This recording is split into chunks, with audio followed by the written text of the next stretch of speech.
Hello everyone, welcome to the video lecture series of Engineering Mathematics 1. The subject code is BAS 103 and here we are in lecture number 2 of unit number 1. So in the previous lecture हम लोगों ने बात की थी matrix की। मैंने आप लोगों को याद दिलाया कि मैट्रिक्स के अंदर बेसिकली कौन कौन से इंपॉर्टेंट टर्म है जो हम आगे भी डिस्कस करने वाले हैं, आगे यूज करने वाले हैं। So that in the last lecture I have introduce matrix and the concept related to your matrix. Now in this lecture मैं स्टार्ट करने जा रहा हूं सबसे पहला ऑपरेशन मैट्रिक्स का, जो कि आपको याद रखना है, that is called inverse of a matrix. जी हाँ, इनवर्स कैसे कैलकुलेट करते हैं, एक प्रॉब्लम लेके मैं आप लोगों के साथ डिस्कस करूंगा।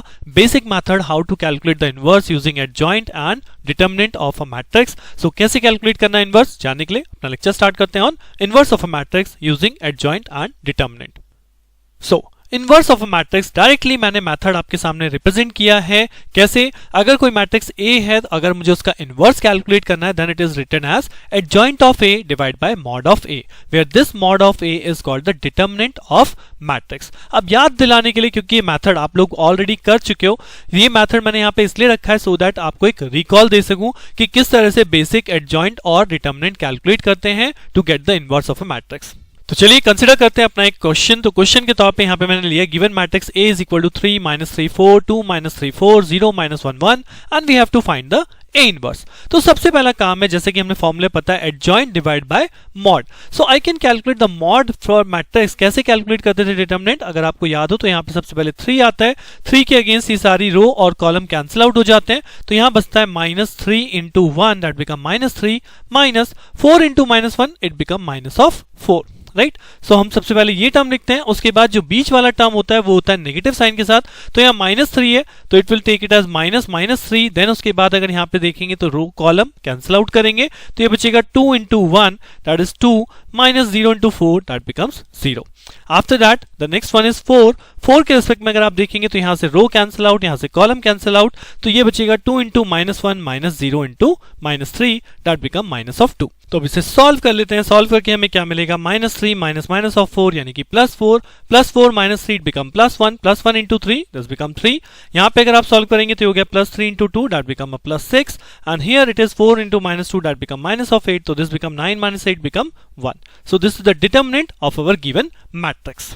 नाउ अब कैलकुलेट करते हैं एडजॉइंट। और एडजॉइंट अगर आपको याद हो, एडजॉइंट ऑफ ए मैट्रिक्स कैसे कैलकुलेट करते थे, इसके लिए हम पहले कोफैक्टर मैट्रिक्स बनाते हैं। और कोफैक्टर मैट्रिक्स कैसे बनाते हैं, अगर मुझे कोफैक्टर मैट्रिक्स लिखना है तो कोफैक्टर मैट्रिक्स नथिंग बट हम यहां से स्टार्ट करते थे 3 से, वही सेम चीज हमने कॉलम को क्रॉस किया, हमने रो को क्रॉस किया, राइट। सो यहाँ पे क्या टर्म बचेगी, -3 × 1 that is -3 and -4 × -1 that become +4। तो यहाँ पे आपकी टर्म बचेगी 1। So this is the first cofactor against this place, right. Similarly आप सेकंड कोफैक्टर कैलकुलेट करते थे। बेसिकली अगर याद दिलाऊं तो ये प्लेस हम बोलते थे A11 and this place is called A12। So अगर मैं A12 कोफैक्टर कैलकुलेट कर रहा हूं तो this column will be cancel out, this row will cancel out and this 2 × 1 that is 2 -0 × 4 that is 0। तो यहाँ पे बचेगा आपका 2, but this suffix says A12। तो ये जो एलिमेंट होता है इसका कोफैक्टर कैलकुलेट करने का फॉर्मूला होता है -1 to the power i + j। सो यहाँ पे i क्या है 1, j क्या है 2, तो that become odd number. So odd number के लिए यहाँ पे माइनस साइन एक एक्स्ट्रा प्लेस होता था, right. Similarly the next cofactor against 4, तो रो और कॉलम कैंसिल आउट करेंगे तो ये बचेगा -2 -0, तो यहाँ आ गया आपका फिर से -2। सिमिलरली फॉर दिस 2, अगर हम इस 2 के लिए बात करेंगे तो ये कैंसिल आउट हो गया आपका रो एंड कॉलम। अब की बार आपका जो बचेगा वो -3 × 1 एंड -4 × -1 यानी अगेन -3 + 4 यानी कि दिस बिकम 1। अब सिमिलरली अगर मुझे -3 के लिए कैलकुलेट करना तो -3 के लिए क्या होगा, रो का आपने कैंसिल आउट की, column and this is row cancel out, तो ये बचेगा 3 × 1 दैट इज 3 -0, तो इट बिकम्स 3। सिमिलरली 4 के लिए कैलकुलेट कर लेते हैं, तो 4 के लिए कैलकुलेट करेंगे इट बिकम -3 0, तो it become -3। After that for 0, तो 0 के अगेंस्ट आप देखेंगे row cancel out, column cancel out, ये बचा -12 और ये हो गया -12 यानी कि 0।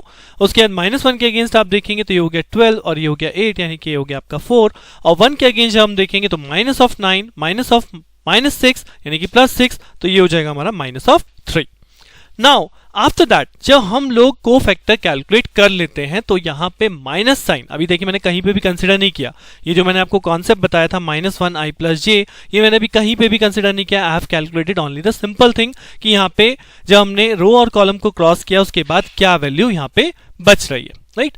अब यहाँ पे माइनस साइन और चेंज कर दीजिए। माइनस किस लोकेशन के चेंज होंगे, लाइक A12 था, इसका हमने ऑलरेडी माइनस कन्वर्ट कर दिया था। अब यहाँ पे आता है 1 3 दैट मींस इवन पोजीशन, इसका कोई साइन चेंज नहीं होगा. But this is 8 2 1, 8 2 1 means odd position, sign change होगा. 8 2 2 कोई साइन चेंज नहीं होगा. 8 2 3 यानी कि साइन चेंज होगा, यानी -3 था तो +3 हो गया. उसके बाद 8 3 1, 3 1 मींस ऑड नहीं है, इवन है. 3 + 1 is even, so that means यहाँ पे कोई साइन चेंज नहीं होगा. 3 2 मींस ऑड, ऑड का मतलब साइन चेंज होगा, तो +4 था तो -4 हो गया. और यहाँ पे लास्ट था हमारा 8 3 3 यानी कि इवन वैल्यू, कोई साइन चेंज नहीं होगा. आई होप कि ये कोफैक्टर कैलकुलेशन आपने पहले भी सीखी है. मैं जस्ट केवल आपको रिकॉल करा रहा हूं कि किस तरह से हम कोफैक्टर कैलकुलेट करते थे. 1 by 1 लिखा और उसके बाद मैंने सबके साइन को चेंज करा as per the location. Now once we get the cofactor matrix, तो एडजॉइंट कैसे कैलकुलेट होता है? एडजॉइंट कैलकुलेट होता है कोफैक्टर का ट्रांसपोज कर दीजिए. The transpose of the cofactor matrix is called the adjoint matrix, right? So अगर मुझे एडजॉइंट चाहिए तो क्या हो जाएगा? That is 1 -2 and -2. The first row converted into column, the second row -1 3 and 3, and the third row that is 0 -4 and -3. तो this forms me the adjoint of A. Right, so I hope आपको याद आ गया होगा cofactor कैसे calculate करते हैं. And cofactor matrix के थ्रू एडजॉइंट यानी उसका ट्रांसपोज कर दिया, we get the adjoint of matrix A. So now we have the adjoint matrix and we have the mod A जो अभी हमने कैलकुलेट किया था, दैट इज 1.